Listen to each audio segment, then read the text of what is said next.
দেশে দিন দিন জনপ্রিয় হচ্ছে ইউনানি ও আয়ুর্বেদিক চিকিৎসা। নানা ধরনের ভেষজ ওষুধের কারণে পার্শ্ব প্রতিক্রিয়া তুলনামূলক কম হওয়ায় এই চিকিৎসা অনেকেই গ্রহণ করছেন।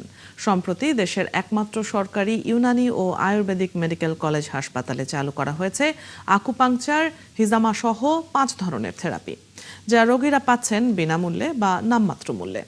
ট্র্যাডিশনাল স্বাস্থ্য ব্যবস্থা নিয়ে হিমেল মাহবুবের ধারাবাহিক প্রতিবেদনের আজ দেখবেন দ্বিতীয় পর্ব। ছবি তুলেছেন আকরাম হোসেন। রোকনউদ্দিন বাম পায়ে ঠিকমতো শক্তি পান না, মেরুদণ্ডে প্রচণ্ড ব্যথা।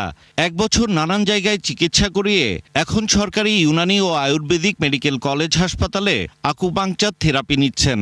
আমি হাঁটতে আমার রোগে টান লাগতো, পাও শেষাই হাঁটতাম, এখন এটা মোটামুটি আমি হাঁটতে পারতেছি। PLID বলেন, ব্যাক পেইন বলেন, সার্ভাইকাল ভার্টিব্রালের সমস্যা বলেন এবং ঘুমের সমস্যা বলেন, অ্যাংজাইটি, ডিপ্রেশন, এই সমস্ত রোগীগুলোকে আমরা আকুপাংচার দিয়ে মোটামুটি ভালো রেসপন্স পাচ্ছি। পাশের আরেকটি কক্ষে ঝিনাইদহের মিজানুর রহমানকে দেয়া হচ্ছে পঞ্চকর্ম থেরাপি। আগের চেয়ে ভালো বোধ করছেন বলে জানান তিনি। মাজার থেকে ব্যথাটা চলে আসে নিচে, এত পরিমাণ ব্যথা শুরু হয় যা ভাষায় বর্ণনা করা যায় না। 2 হাঁটুতে ব্যথা আর পা ঝিনঝিন করতে আর অবশ লাগতো। আমি ইন্ডিয়া পর্যন্ত গেছি, ব্যাঙ্গালোর পর্যন্ত। বায়ো পিউরিফিকেটরি থেরাপি অর্থাৎ শোধন থেরাপি। আমাদের শরীরে অনেক ধরনের টক্সিন আমরা জানি যে জমে, এগুলোকে রিলিজ করার একটা অন্যতম ওয়ে হলো এই পঞ্চকর্ম থেরাপি।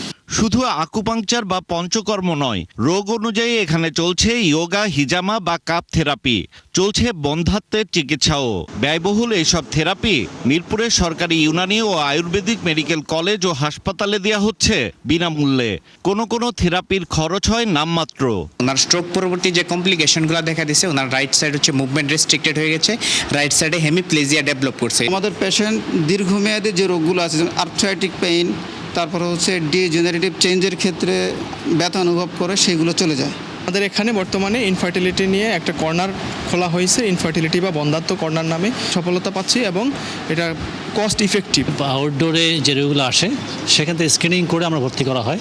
মেডিসিন লাগে, এক্সারসাইজ, থেরাপিউটিক যে যোগ ব্যায়াম, এই ব্যায়াম প্লাস আমরা যে খাদ্য পথ্য, লাইফস্টাইল, এগুলি সব কিছু মিলেই আর ইয়োগাটা পার্ট। ট্র্যাডিশনাল চিকিৎসা পদ্ধতির মধ্যে ইউনানি ও আয়ুর্বেদিকের আবেদন সবসময়ই আলাদা। প্রাকৃতিক উপাদান থেকে ওষুধ তৈরি হওয়ায় পার্শ্ব প্রতিক্রিয়া নেই বললেই চলে। সেই সাথে চিকিৎসা খরচ কম হওয়ায় এখনও জনপ্রিয় এই সেবা অনেকেই নিচ্ছেন। এমন মানুষ আমি দেখেছি সারা জীবন এলোপ্যাথি খাননি। যখন রোগটা খুব হালকা পর্যায়ে থাকে তখন যদি এই ওষুধগুলো গ্রহণ করা হয় তাহলে ট্রিটমেন্ট ইন্ডাস্ট্রি ভালো লাভ পাবে। ইউনানি ও আয়ুর্বেদিক মূলত নানা ঔষধি গাছের পাতা, শেকড় বা ছাল থেকে তৈরি হয়। কলেজটিতে 100 প্রজাতির 200টি ঔষধি গাছ রয়েছে গবেষণাগারও, অথচ লোকবলের অভাবে তা ব্যবহার করা যাচ্ছে না। প্রত্যেকটা গাছ থেকেই যে পাতা, শেকড় বা বাকল হয়, এগুলা ইউনানি ওষুধ তৈরি বা আয়ুর্বেদিক ওষুধ তৈরিতে কাজে লাগে। জনবলের অভাবে স্টাফ না থাকার কারণে আমি সরাসরি বাগান থেকে জিনিসগুলো ব্যবহার করতে পারছি না। দেশে 300-র বেশি ফার্মাসিউটিক্যালে তৈরি হচ্ছে ইউনানি ও আয়ুর্বেদিক ওষুধ। সংশ্লিষ্টরা বলছেন, অত্যন্ত সম্ভাবনাময় এই খাতে সরকার মনোযোগী হলে একদিকে যেমন আমদানি নির্ভরতা কমানো সম্ভব হতো, অন্যদিকে স্বল্প খরচের রোগীরা সেবা পেতেন। চিকিৎসা শাস্ত্রে ইউনানি এবং আয়ুর্বেদিকের রয়েছে সমৃদ্ধ ইতিহাস, আছে আস্থা, গুণগত মান আর বিকল্প স্বাস্থ্য ব্যবস্থা হিসেবে বৈশ্বিক স্বীকৃতিও। কিন্তু বাংলাদেশের এটি এখনও অনেক পেছনের সারিতে। অথচ এই ব্যবস্থাকে জনপ্রিয় করার মাধ্যমে সাফল্য আসতে পারে সার্বিক স্বাস্থ্য খাতে। এজন্য প্রয়োজন প্রচারণা আর সরকারি নীতি সহায়তা। হিমেল মাহবুব, 71, ঢাকা।